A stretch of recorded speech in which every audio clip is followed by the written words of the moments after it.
But Neil Zimmerman and Shorty Davis. Do you remember Shorty Davis, Monday? He was a little guy, was a fine musician. He played trumpet and fiddle.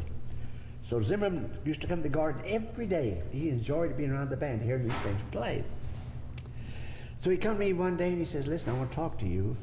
He says, I want you to get away from this circus and study with me. He says, I'll make you the greatest cornet player in America. You just come and study and we'll just start from scratch. I said, wait a minute, stop right there. I like the circus and I don't want to be the greatest cornet player in America. I just want to stay here. Then he had some mouthpieces for him and I got rid of those. Now Herbert Clark was a good friend of mine, and I was telling Harvey in Boston, P.G. Lowry in his day was the greatest colored cornet player in America. He was excellent. He and Herbert Clark were like this. Well, we'd show Long Beach and we'd always go out. Herbert Clark lived with his daughter. So we'd always go there for breakfast. So Herbert Clark says to me one time, he says, Merle, I'm going to retire from this thing. How would you like to take over the Long Beach band? Oh, and I said, no. I says, I like the circus better, so I wasn't interested.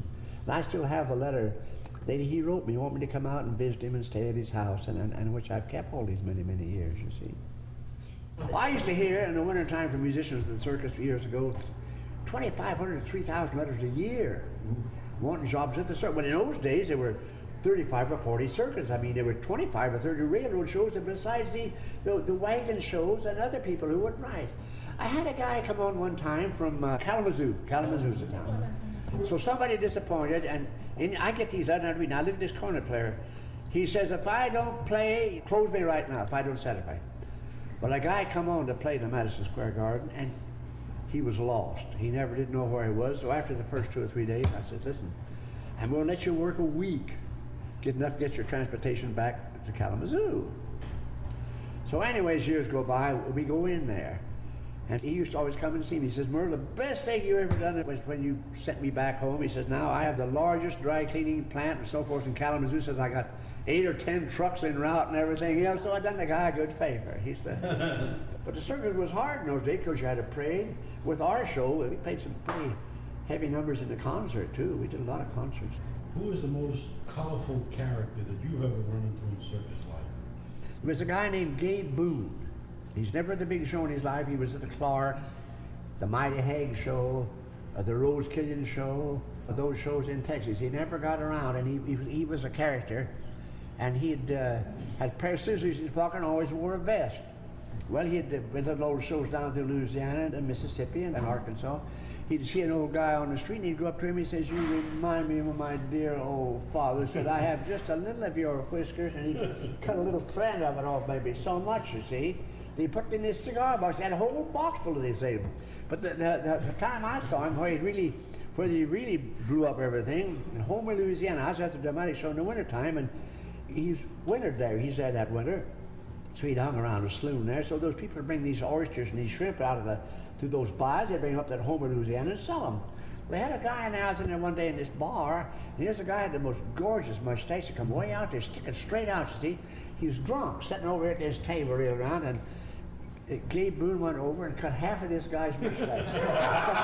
Cut half of his mustache off and wrapped this thing around it and put it in a box. So he was the most funny character. I saw him. And after he died, and the circus musicians all put in $1 apiece, and we erected a little monument for him. But that's one of the most funny characters that I've ever seen around the show. But we've had a lot of characters around there, just some old playing guys around. See, all these guys around the circus, they have names for them all. I had names for a lot of guys in the band, like Boom Boom. We named him Boom Boom McCone there, and why we ever got that name. And the organ player I named Mule Train. and then we had a Clarence. Oh, what that called? Clarence Woods. Yeah, Clarence Woods. Whistling asleep all the time. Yeah. Smith, Moose Face. Yeah, we had one guy called Moose Face, and we had one guy we named Few Brains. Shrimp boats and booger? And booger and shrimp. Yeah, I named Booger, and what's that? Shrimp boats. Yeah, back at the Piccolo place, shrimp boats. We used to sing shrimp boats all the time around the band up, so we named him shrimp boats. So and among the workmen, we have all kinds of names for them. You have never. Smokey and Remember Rim Shot? Ray Castle. Oh, yeah. He can splat a trombone. Listen, when he hits this thing, you ought to grab your head, spit, eat this thing up there. There's no pitch to the note, just No. like a rim shot on the drum. Yeah, that's like that's what you do. Took Merle about 4 measures to name him rim shot. Then take yeah, this. And we had I had a guy at the show one time named, his name was Harold Hillman. He come on the Brundage show. And I go with the band, and he had the smallest snare drum I ever saw. It's about this big around, and we named him E flat. The people who wrote these marches, and then Charlie Double, he wrote Bavura, and that Battle of the Winds, and Wizard of the West. Now he worked for me 4 or 5 years. He was a big, tall, gawky trombone player. He was well over 6 feet tall, and he could wear socks longer. He could wear socks, they looked like spats, I'm telling you. The guy had socks everywhere. And he was, of course, he was so tight and he couldn't get the 7th position on the trombone. He had a hold on it, and he'd never get below that. You never see him below that. Now you take Carl King. I knew Carl King the first time he was ever in the show business. He was at the show, I met him in Louisiana. He come down there with a show called Danny Robinson. It was a 10-car show, and they had about a 14-piece band with this thing. And I remember the first time I saw Carl King, he had a toothbrush up here in his vest and a comb sticking out of his pocket here. And he had his baritone in a sack, and he carried to him from the train. And he gave me a piano copy of a march, one of his first marches called Nedemeyer's Triumphal, and he's later published a band. But a man named Woody Van was the leader with this show, and Carl wrote the march, named it Woody Van, and we recorded it in Boston with this thing. And now Charles Sangalaire, of course, he was a baritone player. He wrote a lot of very, very hard marches, like the Spirit of the Time. We did 4 or 5 of his marches in Boston. Alvin Willis, he lived somewhere in Michigan. He wrote some fine marches. And of course, Russell Alexander, he was a baritone player. Fred Jewell was a baritone player, and Fred Jewell switched from baritone to cornet. Of course, Fred didn't want to play anyway, you see. But I like Alexander marches, and I like Jewell's marches. That's why I play a lot of their stuff in the program. When you lay out these shows, when they give you they give you a sheet of paper, and they'll have 3 rings on it, and they write in here what's in these rings. It's all written down. Nina makes up these things for it. Like the grand entry, you've got to get a suitable march that they can march by. Like a 6/8 is the best to march by, and you can't play it too fast because everybody's marching. Well, they come along, and here you see this animal act, you see, and you try to get Oriental music. For clowns, you play trombone smears as long as they don't get too smeary. And things like that. Now, of course, the flying act, waltzes are the best. You've got to get a waltz. You can't get a waltz that's chopped up. You got to get something that's got a swing to the thing. You see, you take an act like Concalino. Well, he'd come in and do a Spanish dance, and he'd throw this cape around. His music was Spanish. You'd play a Spanish march for him for the first routine, and he'd come back and he'd do a tango on it, and then he'd do this tango thing, and then maybe you'd go back and play maybe another Spanish march or a Paso Doble thing like that. You'd play about 4 numbers for him, you see. Cakewalk, when you play for a high school horse, what I did many years ago, I fixed some high school music for a horse that dances, all operatic numbers. The whole thing would be operatic. It was very, very nice. But when I lay out a show, I try to get music to fit the act the best you can. If you have a fanfare to get them in a certain spot, the timing means so much, you see. Like this thing you got out here where they come down that pole. I played this act before, that jet thing where they come down, they slide down in a chromatic run. We did that with Lillian Lietzel. Her music was like that. For her, we played Dance the Hours, and we had it timed out where she could do 80 to the 81 arm plan. That's what she'd hold by one arm and throw her body over. And another year I used Second Hungarian Rhapsody. One year I used Zampa, the last part of Red. Go very, very fast, and it was very effective too. I've got some music written 1872 manuscript written where it says solo E flat cornet, first E flat cornet, second B flat cornet. Now, Bill Merrick wrote this. He was band at the Four Paws show. He's out of Zanesville, Ohio. And the whole entire show is in manuscript. You go off at this entry, you play schottisches. For writing acts, they wrote quadrilles in 2/4 and 6/8. Well, you generally use the 6/8 for what we call stops. They do 2 stops and a finish, the bareback I'm talking about. You'd play this 6/8, and he'd go around and they'd do the routine, maybe around the track 6 or 7 times, and do some drink. She'd get a whistle, they'd stop. Then the clowns would perform, let the horse breathe a minute, and then they'd whistle again, and we'd play the 6/8, and they'd do another routine. And then you get another whistle, we'd stop, and then the clowns would do another routine, and the last thing to do would always be the gallop, you see, because they do 2 tricks in the finish. So then we'd do that, and then we would give them a chord, and they'd run out, and then the next act would come on. But they had quadrilles, they had schottisches, and they had 3 steps in those days. Well, 1920 to about 1940, I used to change the show 2 and 3 times a year with the circus. There's so many popular tunes out that you could change them. The minstrel shows, I like to talk about the minstrel shows. From 1910 till about 1930, there were about 8 minstrel shows, and they all carried excellent bands. You take Algie Fields, he carried a band of 25. Neil O'Brien, he carried a band of 25. Honey Boy Evans, and Doc Statter's minstrel, J.A. Colburn, and DeRue Brothers, the Guy Brothers, and Lassus White. They all had these, and there's so much work for musicians in those days. And every theater had vaudeville with the circus. I used to tell the musicians in the fall, a month before we close, anybody in the band can get a job in the wintertime in a theater like vaudeville. I'll let you off to go, you see, to take these jobs. I think the minstrel band helped pep up the circus business too. And see, you go back from 1915 to 1940, you had 25 or 30 circuses and maybe 20 railroad shows, maybe more than that. Floto, John Robinson, Sparks, Cole Brothers, Clyde Beatty, Forepaw Sells, and Son Brothers, and Sparks, and Christie, and Lee Brothers, and King Brothers, and all. There are many circuses on the road. Merle, can you tell the story about the Stravinsky, that cornet part you said was so different? Oh, Robert Ringling was a screwball guy, and they paid Stravinsky $1,500 to write 3 minutes of music called the Elephant Polka. I had the original score and manuscript and everything at home that day. But it comes on, it's very hard. We put more time on it than anything I ever did in my life. It only runs 3 minutes, and we put 9 hours in on this thing. Bad keys, 1 bar, 2/4, next 3/8, the next is 2/4, next is 4/4, and you're going down, and these circuit musicians are not used to doing all that changing around, you see. Well, in the last part of it, it's 6 flats for the corners, the B-flat instruments. So Balanchane's down there putting this thing on for the Elephant Ballet. So Zarina, he's married to her at that time, and he says, Merle, my wife is going to dance at the opening of Madison Square Garden, which they have all these celebrities there. So we get up to New York and we rehearse to get ready for the opening of the show.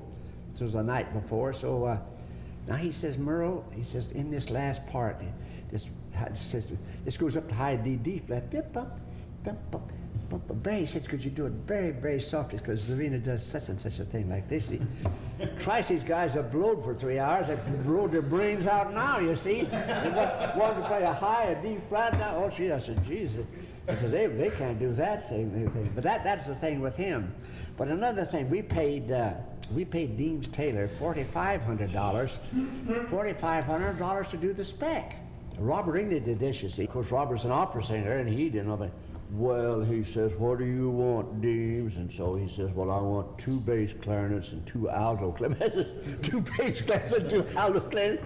So we get these parts, and they're all made up. They had to come down there, you see. No bass clarinet. I call up the leader of the high school band. He says, you got an alto clarinet down there?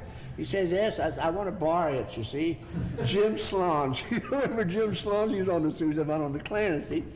I said, Jim, why don't you play this alto clarinet? But anyway, we rehearsed in the sail loft in Sarasota. So old Deems, he'd rehearse as a band, you see. He gets up there and he says, well, where's the bass clarinet? I said, we can't get a bass clarinet. I said, well, come with the circus. What about the alto clarinet? Well, Jim Slonge said no. So we had this thing. We started and we got down and here's just a bass and the 3 horns playing along with this bass clarinet. That was the sound thing you ever heard. He stopped the band and he says, what can we do? Well, I says, had Horick there, and I said, well, let's let the baritone players play it, you see. We had Horick and Clarence Bennett or somebody. So we put it in there, so that's what we finally done with this thing. But the opening night in Madison Square Garden, in the garden, when I rehearse these shows, you've got to keep in your mind afloat at that exit over on 49th Street. Be sure this floats there on account of the time of the thing, and when it's done, I mark, you see, I put an X such a space. And on the ending, we have what we call a safety, so we go back and mark all 16 bars, so if we see we're going to grab, we'll pick it up. Well, Robert says to me, he says, Merle, I think be nice if we'd let Deems direct the spec tonight, see? I says, that's all right with me, Robert. So, anyway, he had this strobolite thing, a train. Of course, it's longer than this room. These streetcars and all these clowns and the lights out. So Deems up there going through. Now he's not watching where these floats are. He's going, Christ, he was through with the music before these floats got to the 49 on the 14th side. He got all the way around to get out of here. So I jumped up there and pushed him down, you see, get him out of there, and we doubled back. So when it's over, the billboard man come up there, and Deems is right, supposed to be his bum, and this billboard unit says, who the hell was that old bastard up there?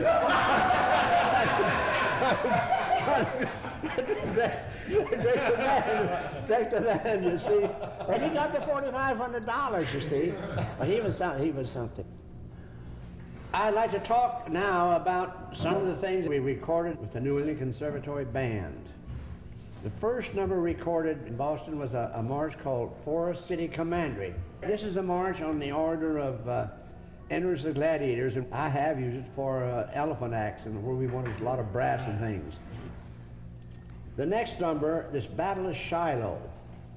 Battle of Shiloh, when I joined the Cotton Blossom Showboat, they used to play this thing on parade, this march, and it was very, very hard. The next number we recorded was Palm Garden Rag. We used that for our walk-arounds, or you could use it for a trampoline act or something like that.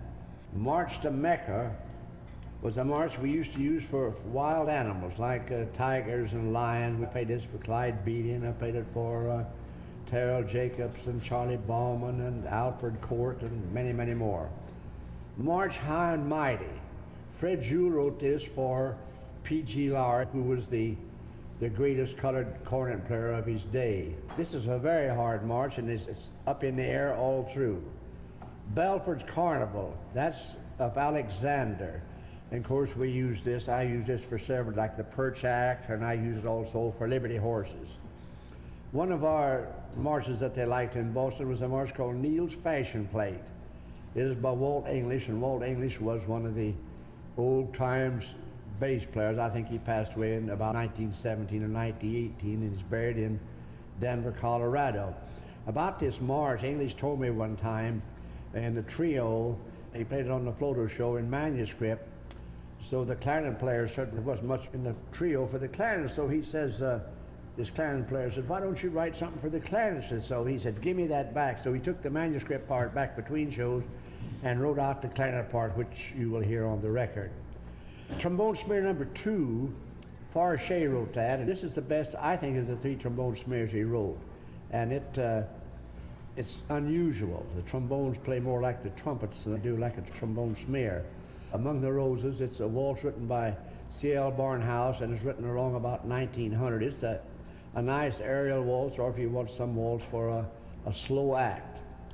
Fire Jump Gallop, I wrote in the 20s for Dorothy Herbert, who was the girl who used to jump over a bar of fire. It's a pretty hard gallop. Battle of the Winds by Charlie Dubel is wicked trombone part in the second strain, and I used to use that in the concert before the show. Woody Van, that's the first march that Carl King had named after Woody Van, who was the leader of the band with the Danny Robinson show that Carl was with in 1911. The Spaniel Waltz, we used that for the flying act, which you all know. And then we had a number called Daddy's Delight, a little dance number. It's got turkey in the straw and a lot of things like that, which is a very good arrangement. Steeplechase Gallop was written by Alexander, written around 1900. This is one of the old standards of the gallop. It's out of print and has been for many years. Baltimore Boast by Alexander was written many, many years ago, and we use that in the concerts. Supreme Triumph by Jewell, we used to use that for the horse act. Then we did Honey's Boy on Parade by Eddie Capero. Eddie Capero was a little fat fella, and he was the music director with Honey Boy Evans Minstrels, and he wrote this part in the trio. These trumpets really have some part. Trombonium, we used that for a walk around. Idaho, I had never used at the Renly show, although I used to play them when I was around a carnival. It's an odd march. Clownette is a descriptive thing, and when you hear that, you'll hear Harvey Doodle on the bass. He does a strain of that, and then the second time over, the baritone player, he's got a very wicked part in there. Self's Photo Triumph, Carl King wrote that for the Photo and was used for a grand entry march. The Circus King by Charlie Dubel. He was around the Sparks Circus for many years. He dedicated this march to Charlie Sparks, and it was used on the Spark Show for many years. Huntress March by Carl King is a good march, and it's got a lot of trombone work in it and baritone. And we used to use that for perch acts and for horse acts and things like that when we used marches. Burr's Triumphal was written by Alexander, and he was with the show at that time. Radio Waves by Fred Jewell. And when I was in England in the 20s, I did some recording over there and re-recorded this Radio Waves, and it's a very unusual march. Rose Ballet Dance. It's a gallop by Paris Chambers, who wrote Chicago Tribune and Boys of the Old Brigade and Falcon and Royal Blue Line and those marches. Sliding Jim was an old minstrel tone written by Losey. I met him many years ago. He's from Erie, Pennsylvania. Then we did Gentry's Triumphal, which Fred Jewell wrote when he was baritone player on the Gentry Brothers Dog and Pony Show. Knights of the Road March, we used that with minstrel shows. I used on the parade wagon. Rival Rovers, another Alexander march, which was very good. And we did a band contest by Pryor. It's like a cakewalk, which is very good. Evans Fashion Plate by Duba. Charlie Duba wrote that in the early 20s and dedicated it to me. Caravan Club was one of Carl King's earlier marches and is very famous among circus musicians. The New Madison Square Garden, he wrote this in about 1925 or 26 for the garden on 49th Street. Then we did Prince Imperial by Sanger, which has got a lot of doodling for the trumpets. And Battle Royal is a lot of bass things. It's excellent march. And of course, ham trombone, and we did Thunderbolt Gallop by Fred Huffer. Fred Huffer wrote a lot of circus music, and at one time he was on the Gallmer Show and some of these shows that come out of Wisconsin. But I'll say one thing, of all the recordings I've made, and this will be the 16th album I've made, you won't hear a flaw in the thing. These albums I've made now for Crest will make 16 albums I've made of circus music, you see. But to me, these Crest albums, when you hear them, they're the best that I've ever made. And I'll say that, and I'll still say it again. Everybody was on the ball, and those youngsters, I know everybody's going to like these records. Nowadays, you've got all these fine musicians. It's like Harvey School up in Boston.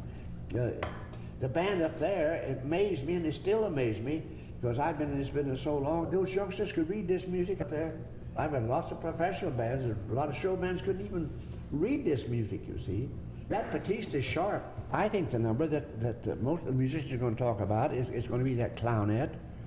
And I think another thing they're going to talk about, that Honey Boys on Parade. If you remember those trumpet players, you've never heard such trumpet playing. People ask me if I like the circus. I think if I had my life to live over, I'd do the same thing. I mean, I've had all this experience, and no one today or no one will ever get this experience because there's no chance for them to get it anymore.